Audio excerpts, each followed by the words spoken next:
Hello guys! Hello air signs. Libra, alamin natin kung anong messages, vibration, gabay energy para sa inyong lahat. Ito ay general reading. Okay, Libra. May, June 2024 na money, career, financial reading. Nakikita ko sa'yo dito, Libra, ang galing. Wow. Libra, ang ganda ng baraha mo. Kung makikita mo dito, dalawang baraha ang nagsasabi na posible ngayong May and June, makarating ka na doon sa destination mo. It's either, ano ba yung destination? May graduation, uuwi ka na ng Pilipinas, end of contract. Siguro ang nakikita ko sure dito, pwedeng makaresonate dito yung Libra na medyo may edad na sila.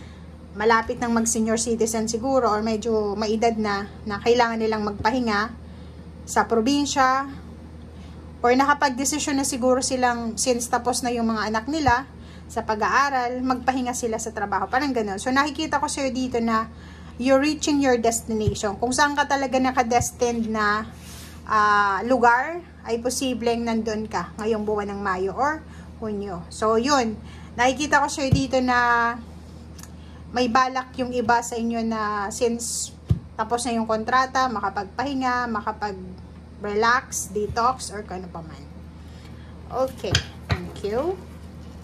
Libra.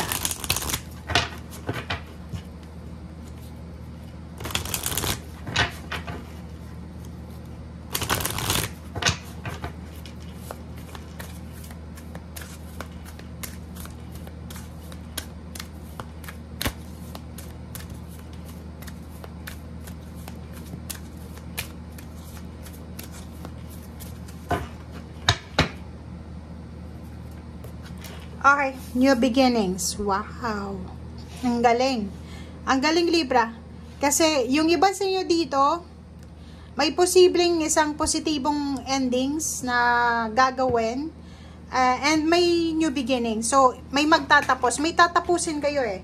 May tatapusin kayo. It's either contract, trabaho, or negosyo. Kasi may gusto kayong simulan na bago. Pwedeng yung iba sa inyo na nakapag-desisyon na ayaw nyo nang maging negosyante, gusto nyo pumasok sa kumpanya, maging empleyado, or the other way around, gusto nyo maging negosyante, nag-resign sa kumpanya, or pwedeng yung iba nasa Pilipinas, gusto nyo mag-abroad, or yung iba naman is mas gusto nyo relax lang yung trabahong ginagawa nyo. So nakikita natin dito yung leap of faith, diba? Or nakikita natin yung alpha and omega. Okay? Na parang may kailangan tapusin para makapagsimula. Okay? May sisimulan dahil may natapos.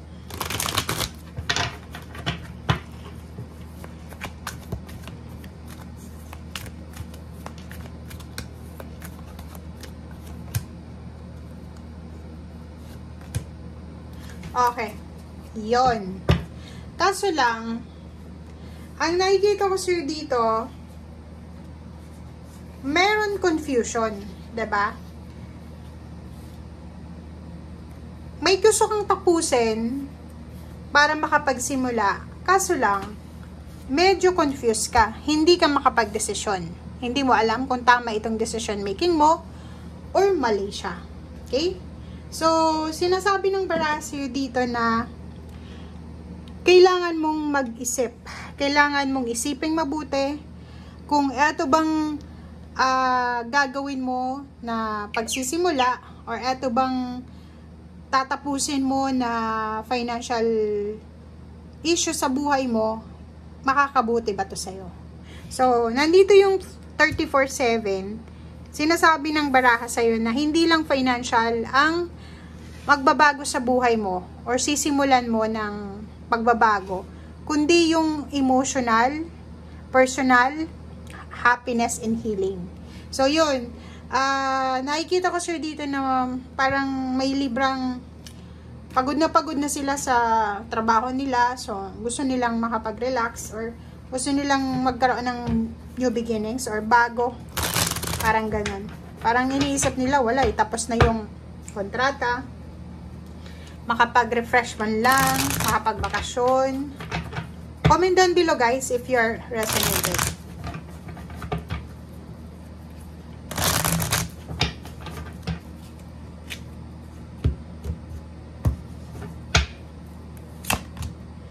Oh, 'di ba? Ang focus mo sa ngayon is relationship. Ang focus mo ngayon is family and health. Oh, kasi parang feeling mo, alam mo yung Libra na to na sinasabi natin dito, yung reaching your destination, yung OFW to or yung ibang nagtatrabaho sa Pilipinas na stagnant yung trabaho nila, 'di ba? Walang improvement, para silang nakakulong. Wala silang choice, wala silang day off, or wala silang choice kundi sumunod lang. So dito nakikita natin na posibleng may isang tao na mag-o-offer sa'yo ng freedom, 'di ba? Like, may trabaho ka, mababa lang yung kinikita mo, at the same time, restricted ka pa. Hindi ka malaya. Eto, may mag-o-offer sa'yo ng trabaho, free ka, at the same time, mataas yung sweldo. Oh, tingnan mo, may pera. 'Di ba? Siguro matagal na tong ino-offer sa'yo, kaso lang, hindi ka masyadong focus dati. Hindi ka masyadong anong tawag dyan? Interesado. Kasi hindi mo pa nararamdaman yung pagod, or siguro dati hindi ka naniniwala. But daw sinasabi ng barahan na etong offer na to ay posibleng tanggapin mo na. Kasi ang tagal na eh. 'Di ba? Palagi mong hinahang, and para hindi ka daw manghinayang. Okay? Lalo na sa trabahong itong ino-offer sa'yo. Kasi itong trabahong ito ay posibleng siya yung maging kasagutan doon sa pagod na nararamdaman mo. So, makakapagpahinga ka, at the same time, may sweldo ka. Makakapiling mo yung pamilya mo, at the same time, may sweldo ka. Parang ganon. Parang ganon yung sinasabi ng baraha. And at the same time, guys, sinasabi na sobrang maganda. Positive yung environment eh. 'Di ba? Hindi tulad ng kasalukuyan mong environment sa ngayon na sobrang toxic, parang nakakulong nga, 'di ba? Restricted. Nasa 8 of Swords, yung hindi ka makagalaw, hindi mo mapagdesisyonan. Kung halimbawa ngayon na gusto kong lumabas, hindi ka makakalabas kasi kontrolado ka ng employer mo, ng boss mo, or ng company. But etong ino-offer sa yung work, or etong new beginnings na to, na ino-offer sa ng universe, is freedom. Magagawa mo kung ano yung gusto mo, at the same time, kikita ka ng pera. Or pwedeng work from home to. 'Di ba? Pwedeng negosyo to sa bahay or sa loob ng bahay lang. Okay guys, so thank you for watching. Bye!